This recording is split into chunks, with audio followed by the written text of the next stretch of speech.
Hace muchos años, un historiador alemán se dio cuenta que la historia del mundo, que la historia de la humanidad podía ser dividida, y tomó como referencia hechos tradicionalmente importantes. Tomó como referencia hechos que marcaron al mundo para siempre. Y esto se conoce hasta la actualidad como la división tradicional de la historia. Es por eso que el día de hoy vamos a conocer sobre este gran tema, este tema importante de nuestro curso de historia. Chicas y muchachos, damas y caballeros, mi nombre es el profesor Edinson Yampasi Curo y como ven en las imágenes de atrás, vamos a darnos un paseo por toda la historia y vamos a conocer aquellos acontecimientos importantes. Sí, así que no se diga más y comencemos. Primero, antes de comenzar, quiero que nos relajemos un poquito. Algunos quizás estamos un poco tensos, un poco estresados. Vamos a botar todo ese estrés, toda esa tensión y vamos a relajarnos un poquito. Sí, vamos a darnos un minuto de momento de relajación. Voy a ponerles una imagen, también voy a ponerles una melodía y quiero que por favor se relajen lo más que puedan, ¿sí? Que miren la imagen y que sientan y que escuchen la melodía que les voy a poner. A ver, comenzamos a la 1, a las 2 y a las 3. Miren atentamente la imagen. Observen cada detalle de la imagen. Ahora quiero que imaginen que ustedes están en ese lugar.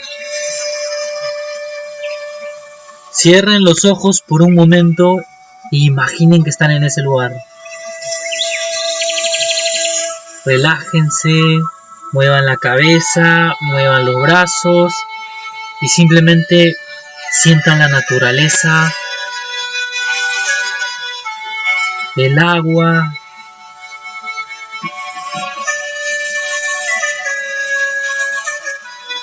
No piensen en nada más, solo en la imagen. Imagínense que ustedes están ahí.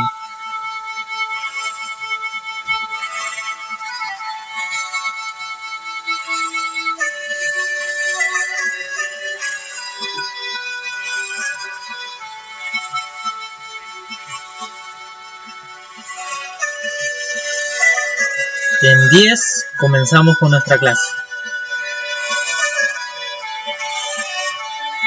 10, 9, 8, 7, 6, 5, 4, 3, 2, 1.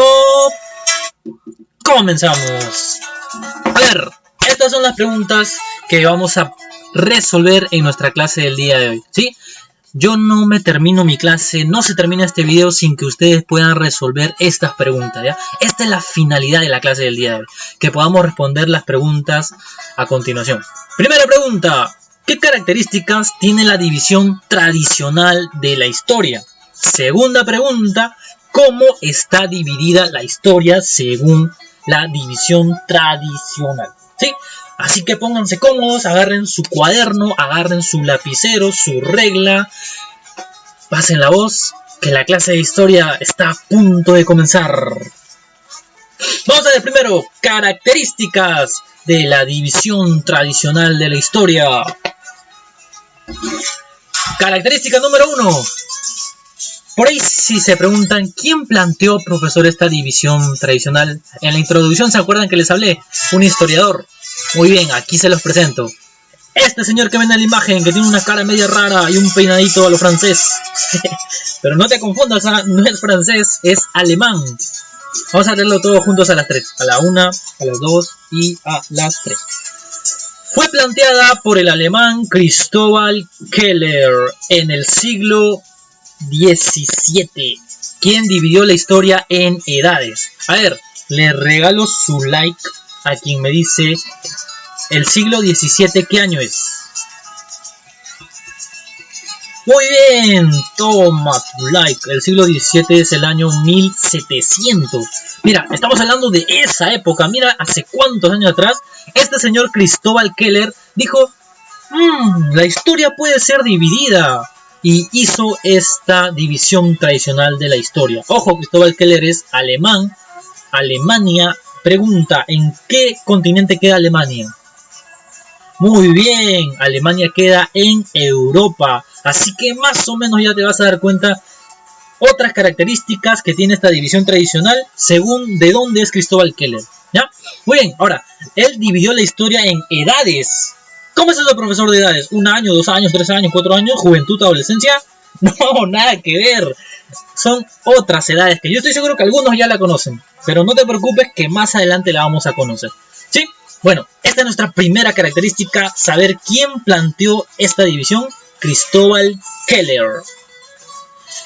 Segunda y tercera característica de la división tradicional de la historia.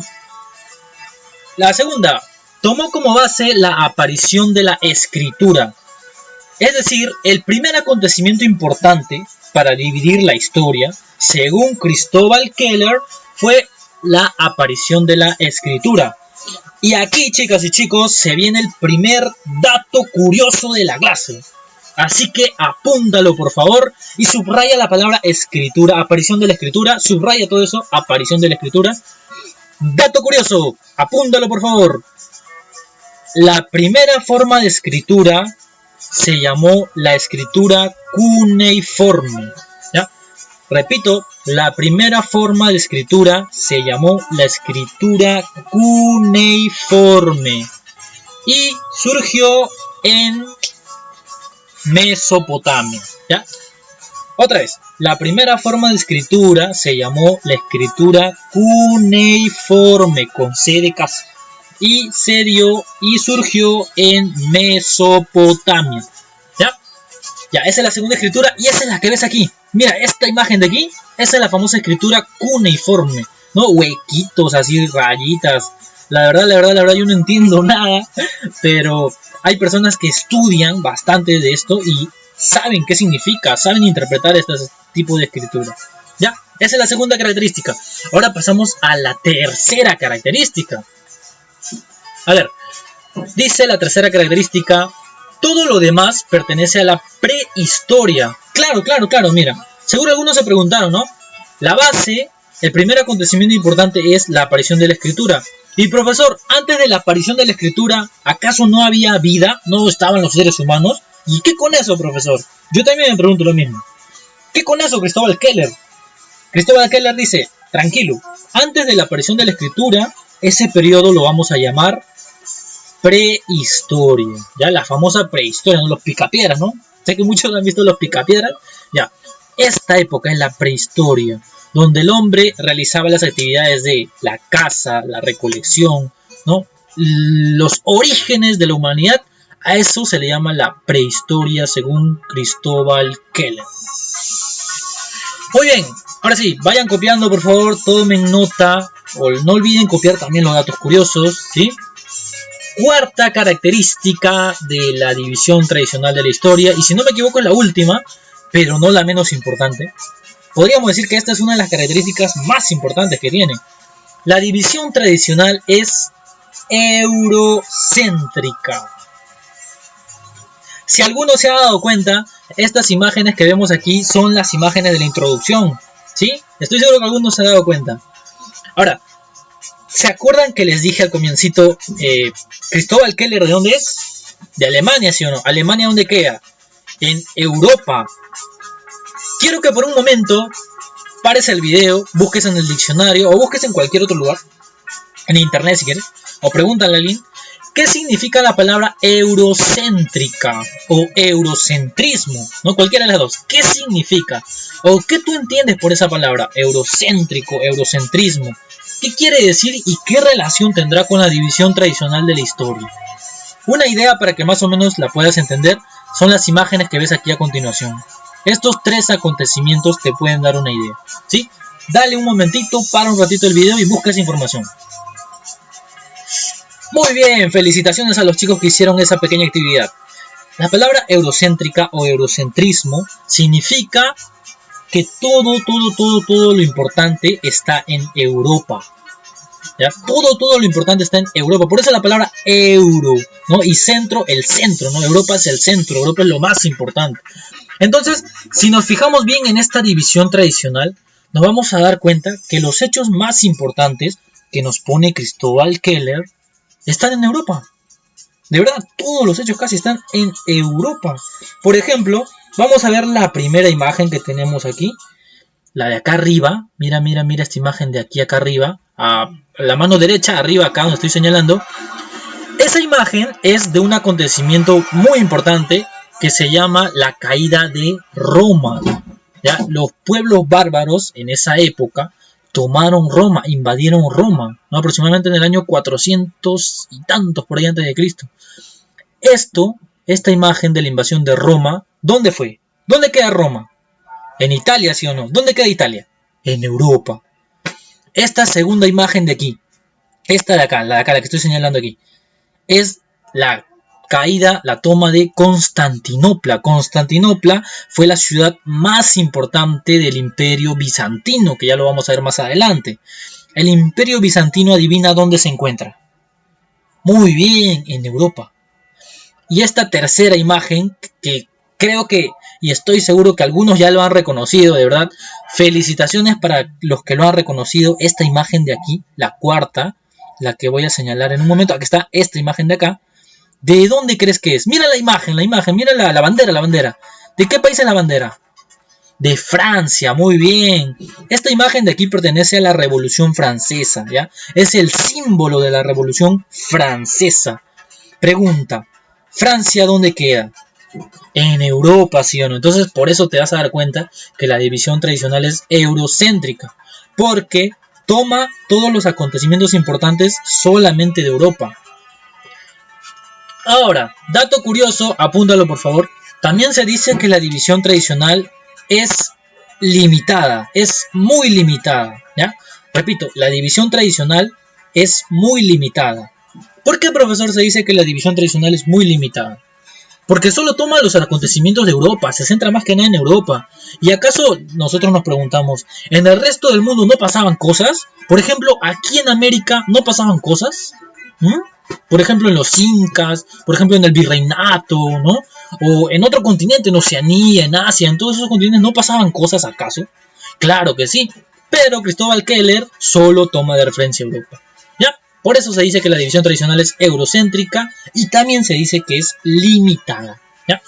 Muy bien, ahora sí, la parte que todos estábamos esperando, ¿no? Vamos a conocer las edades de la historia según la división tradicional, o mejor dicho, según Cristóbal Keller. ¿Cuáles serán esas edades, profesor? Aquí te las presento a continuación.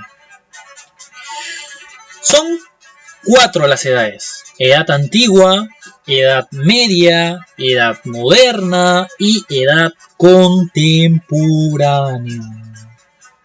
Un ratito quiero que analices la imagen, quiero que analices la información que tenemos ahí. Y quiero que respondas a la siguiente pregunta.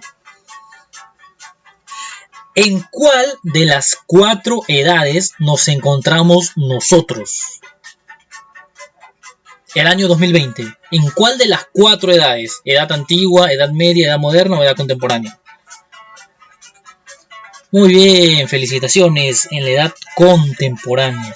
Ya, vamos a pasar a explicar cada una de ellas. Mira, la edad antigua. Y profesor, y todo lo que no está aquí, todo antes de esto, todo, ¿cómo se llama? Acá dice la edad antigua desde la aparición de la escritura 5000 antes de Cristo. Y muchos años más atrás, profesor, años atrás de esto. ¿Y eso que no existe, no había? Sí, claro que sí, y lo dijimos, ¿te acuerdas? ¿Cómo se llamaba la etapa anterior a la edad antigua, anterior a toda esta división? ¿Cómo se llamaba? Muy bien, la prehistoria. Y ahora sí, continuemos. Edad antigua. ¿Cuándo inicia la edad antigua, profesor? Desde la aparición de la escritura en el año 5000 antes de Cristo hasta el año 4000 antes de Cristo. ¿Ya? En esta época inicia la edad antigua. Para Cristóbal Keller, lo más importante en la historia inicia a partir de la aparición de la escritura. ¿Ya? ¿Y hasta cuándo dura la Edad Antigua, profesor? Hasta la caída del Imperio Romano de Occidente, en el año 476 después de Cristo. Muchos simplemente le dicen la caída de Roma. ¿Ya? Como ya te había mencionado anteriormente, esta caída de Roma se dio por los pueblos bárbaros que invadieron Roma.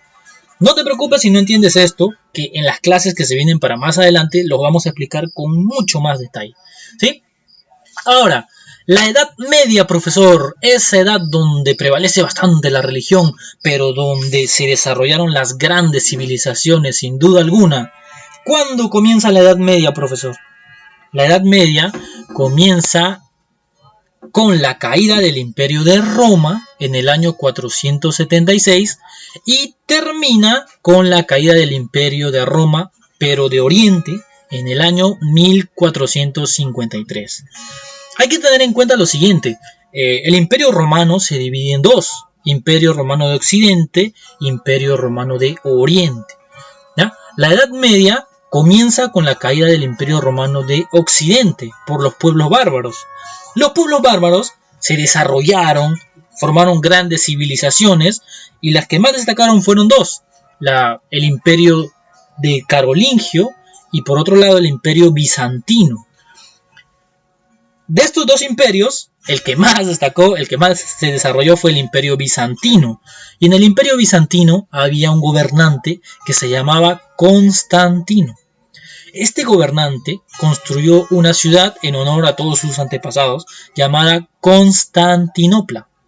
Entonces, aquí en la Edad Media, que inicia con la caída del Imperio Romano de Occidente y termina con la caída del Imperio Romano de Oriente, justamente aquí, en el Imperio Romano de Oriente, estaba esa ciudad llamada Constantinopla, que era la más importante. Por eso algunos también le dicen la caída o la toma de Constantinopla. Ya, en el año 1453. Recuerda, dato curioso, Constantinopla era la ciudad más importante del Imperio Bizantino. ¿Y el Imperio Bizantino dónde se encontraba, profesor? En Roma de Oriente. ¿Ya? Dato curioso, apúntalo por favor. Y nuevamente, no te preocupes si no más o menos entiendes o algo así, que todo esto lo vamos a explicar más adelante. ¿Ya? Esta clase es como una introducción a todo lo que se va a venir más adelante. Ahora, la Edad Moderna. ¿La Edad Moderna cuándo comienza, profe? La Edad Moderna comienza con la caída del Imperio Romano de Oriente, o como ya habíamos dicho, la toma de Constantinopla en el año 1453. Dicho sea de paso, Constantinopla fue invadida por los turcos otomanos, ¿ya? Otro pueblo que también viene de Oriente. Y termina la Edad Moderna en la Revolución Francesa. Mira, termina el año 1789 cuando se da la Revolución Francesa, ¿ya? Entonces date cuenta más o menos tú de todas las cosas que se pueden dar en la Edad Moderna, ya que cada una de estas etapas tiene un inicio y tiene un final, pero en todo ese tiempo pasan un montón de cosas. Recapitulando, en la Edad Antigua, desde la aparición de la escritura hasta la caída de Roma, desde el año 500 a.C. hasta el año 476 después de Cristo, surge el Imperio Romano, surgen los griegos, ¿no? Los fenicios, muchos imperios. Luego en la Edad Media, desde la caída de Roma, 476 después de Cristo, hasta la toma de Constantinopla por los turcos otomanos o la caída del Imperio Romano de Oriente en el año 1453, surgen también bastantes cosas. Se desarrolla la religión, surge el Imperio Carolingio, surge el Imperio Bizantino, se construye la ciudad de Constantinopla, ¿no? Muchas cosas surgen. Los árabes se desarrollan, ¿no? Los pueblos árabes, el Islam, muchas cosas surgen en la Edad Media. Y en la Edad Moderna, que empieza con la caída o la toma de Constantinopla en el año 1453 y termina en la Revolución Francesa en el año 1789, también surgen varias cosas. Por ejemplo, el descubrimiento de América en el año 1482, ¿no? La llegada de Cristóbal Colón, surge la invasión al Tahuantinsuyo, Francisco Pizarro, ¿no? Aquí se descubre que el mundo es redondo, surgen los viajes de navegación, Y se dan varias, pero varias cosas en esta etapa, ¿ya? Ahora la última y la que nosotros estamos viviendo es la edad contemporánea. Profesor, ¿cuándo inicia la edad contemporánea? Desde la Revolución Francesa en el año, mira, 1000, y de ahí los números son seguiditos para que nunca te olvides. 7, 8 y 9. De verdad muy interesante esto. La Revolución Francesa que se dio, o que estalló, mejor dicho, porque la Revolución Francesa fue una guerra civil en el país de Francia, en el año 1789. Y con esto se inicia la edad contemporánea. ¿Hasta cuándo, profesor? No se sabe. Hasta la actualidad, todavía lo estamos viviendo. No sabemos si más adelante se inventará otra edad. No sé, la edad de la robótica, la edad de los robots. No sabemos, la verdad. Solo sabemos que en la actualidad, según la división tradicional de la historia, estamos viviendo la edad contemporánea. Y en esta edad contemporánea, cuántas cosas no han pasado, dime tú. En el Perú, cuántas cosas. La guerra con Chile, la independencia del Perú, se terminó el virreinato, ¿no? En el mundo, ¿qué ha pasado hasta la actualidad? La Primera Guerra Mundial, la Segunda Guerra Mundial, ¿no? Y tantas cosas que han pasado, ¿no? Esta es la edad en la que estamos viviendo actualmente. Sí, bueno chicos, de esta manera terminamos nuestra clase del día de hoy.